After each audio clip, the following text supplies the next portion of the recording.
Well, it's that time of the year where it is the Open. And of course, when we say the Open, we know it is the British Open, the Open Championship. It's the oldest Open in the world.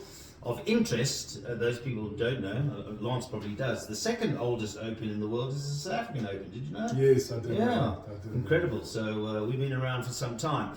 But the Open is exactly that, Open. And so we're talking to Lance, who, let me introduce you from a golfing perspective, because most people will consider Lance to know his horses, and he does. But I can assure you, from spending a lot of time talking to him about golf, you're going to be in some good hands when he starts talking about golf, because you watch a lot, and you were telling me you were at the Troon Open when Todd Hamilton won. 2004, Neil. Wow, what an experience. Amazing experience. Final day, earphones on, Tiger roaring. It was outstanding. It was pity Ernie never won it, but it was a spectacle.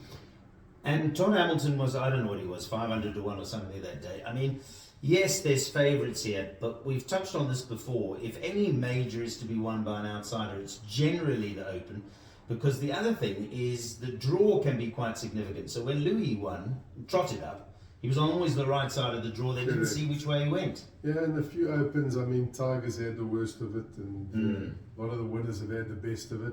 Funny enough, that year, 2004, Todd Hamilton won the Honda Classic the week before in America. No longer the Honda anymore, the week before. And he came into the Open having won a tournament. So he was in form, but still nobody had ever heard of him. Really. But he'd been playing on the Japanese tour, the Asian tour. He was successful on that tour. He won the Honda. Maybe not the week before, but he did win the Honda, and then came on, went on to win the Open. So let's start then with the informed players from last week's Scottish Open at the Renaissance. Great win for Bob McIntyre. Doesn't surprise me. What a year he's had. I mean, he won the Canadian Open, but he also got onto the Ryder Cup team. He's one of those guys that has come of age.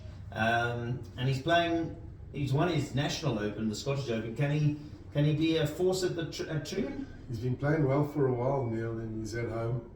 He did say in the interview he doesn't know when he'll get to the Open. Yeah, I saw that. He can celebrate him, and good luck to him.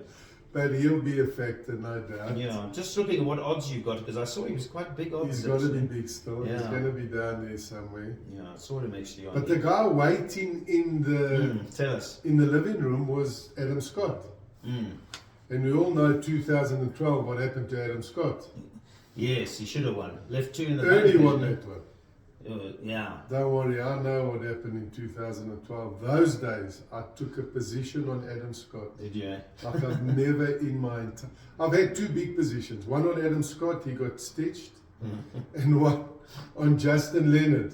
Well, he won. At Whistling Straight. Oh, Whistling Straight, because he won at Troon as well. And he got beat by Vijay Singh in a playoff. Sure. No, I've had the most...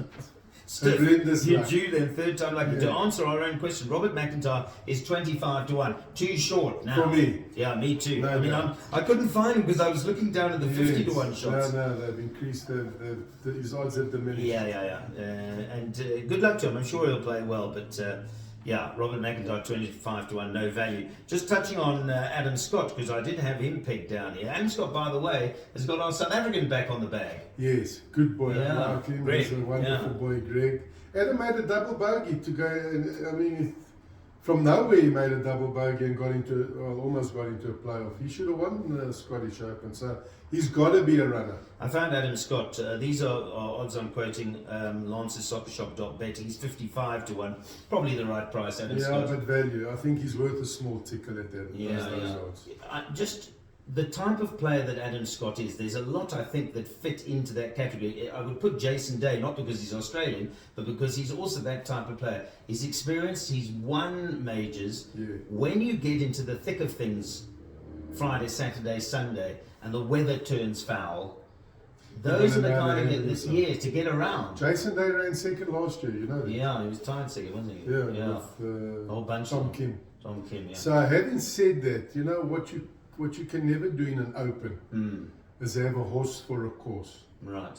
The Open is just so unpredictable, as we mentioned. Weather today, rain tomorrow, beautiful sun the next day, wind the following day.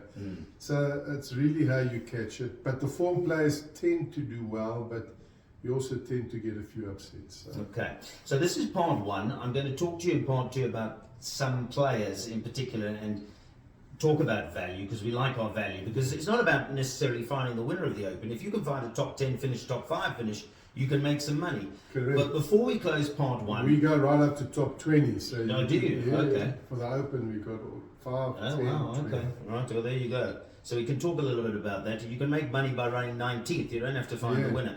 But in terms of just wrapping up part 1, we've obviously got to talk about the top of the boards, and that's Scotty Scheffler, who the last time somebody won 6 times in a year and got into the Open and won the Open was Arnold Palmer, I believe, which is obviously some time ago. But the fact that he's hitting Arnold Palmer kind of stats shows you that he could rock up and he could once again win, and perhaps even win comfortably. Yeah. But is he any value at 9-2? No, definitely not. But he could win it. There's no doubt. Didn't play in Scotland last year. Does that worry you? Not last year, last week, I should say. It doesn't really, to be honest, because his swing is so grooved.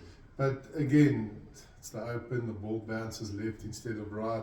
But he's the best player on the planet, and he's a worthy favourite. But who can take 5-1? You can't take 5-1. This would be my advice, and there's a risk involved in it, because if he shoots 63 in round 1, then you're not going to get any value.